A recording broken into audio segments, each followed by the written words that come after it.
Bonjour à tous, dans cette vidéo de droit des contrats, nous allons nous intéresser au contenu du contrat en lui-même.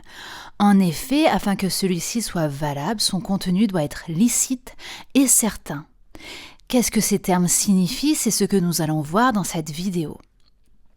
Cette notion de contenu licite et certain a été ajoutée au Code civil par la réforme du droit des contrats de 2016. Dorénavant, l'article 1128 dispose que sont nécessaires à la validité d'un contrat, premièrement le consentement des parties, deuxièmement leur capacité de contracter et troisièmement un contenu licite et certain. On parlait auparavant d'objet et de cause.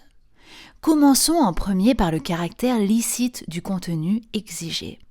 On le rappelle, l'article 1102 du Code civil établit le principe de la liberté contractuelle.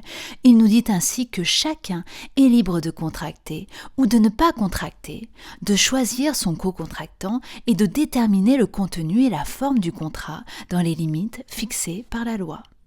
La liberté contractuelle ne permet pas de déroger aux règles qui intéressent l'ordre public. Ainsi, chacun est libre de déterminer le contenu de son contrat, mais il est tout de même limité par les règles intéressant l'ordre public. L'article 6 même du Code civil le dit également. Ainsi, je cite, « On ne peut déroger par des conventions particulières aux lois qui intéressent l'ordre public et les bonnes mœurs. » Quand on parle de contenu licite, on pense également aux droits fondamentaux protégés par des textes internes tels que la Déclaration des droits de l'homme et du citoyen de 1789, ou même des textes internationaux comme par exemple la Convention européenne de sauvegarde des droits de l'homme et des libertés fondamentales. À ces droits, des atteintes justifiées et proportionnées sont cependant admises. Par exemple, une clause d'inaliénabilité peut être envisagée dans certains cas. Elle empêche le destinataire de la clause de disposer d'un de ses biens, chose qui paraît pourtant contraire au droit positif. Mais dans le cadre d'une libéralité, par exemple, cette clause peut être tout à fait valable. De même, la clause de non-concurrence, insérée dans certains contrats de travail, est justifiable si elle est limitée géographiquement et également dans le temps, et qu'elle ne vous empêche pas pour autant d'exercer totalement la profession pour laquelle vous avez des diplômes et surtout l'expérience professionnelle. Vous aurez l'occasion de voir les modalités de validité de cette clause de non-concurrence lors de vos cours de droit du travail en licence et éventuellement aussi en master. Intéressons-nous maintenant à cette notion d'ordre public. L'article 1162 du Code civil dispose que le contrat ne peut déroger à l'ordre public ni par ses stipulations, ni par son but, que ce dernier ait été connu ou non par toutes les parties. L'ordre public protège l'intérêt général. Les normes le concernant soit s'identifient directement comme telles, soit le sont par la jurisprudence.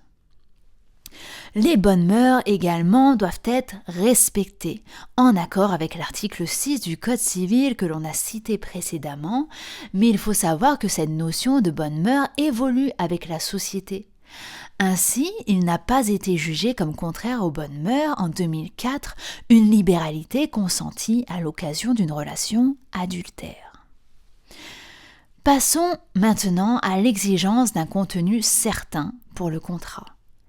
Intéressons-nous à l'article 1163 du Code civil. Celui-ci dispose que l'obligation a pour objet une prestation présente ou future. Celle-ci doit être possible et déterminée ou déterminable. La prestation est déterminable lorsqu'elle peut être déduite du contrat ou par référence aux usages ou aux relations antérieures des parties sans qu'un nouvel accord des parties soit nécessaire. Ainsi, la prestation centrale au contrat n'a pas à être immédiate, présente, elle peut être future. Il faut également qu'elle soit au moins déterminable, sinon déterminée, et nécessairement possible.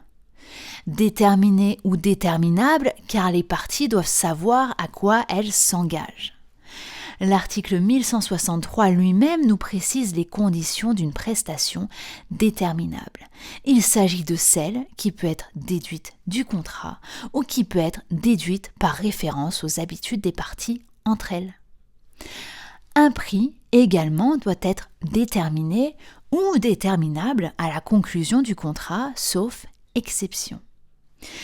Par exemple, l'article 1164 du Code civil nous dit que dans les contrats cadres, il peut être convenu que le prix sera fixé unilatéralement par l'une des parties, à charge pour elle d'en motiver le montant en cas de contestation.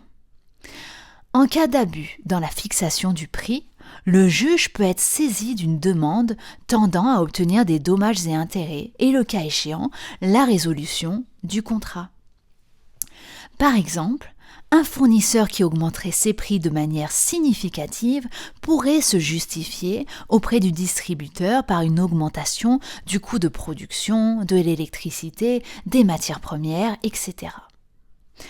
L'article 1165 nous indique un autre exemple, je cite. Dans les contrats de prestation de services, à défaut d'accord des parties avant leur exécution, le prix peut être fixé par le créancier, à charge pour lui d'en motiver le montant en cas de contestation. En cas d'abus dans la fixation du prix, le juge peut être saisi d'une demande tendant à obtenir des dommages et intérêts et, le cas échéant, la résolution du contrat. Donc c'est pareil.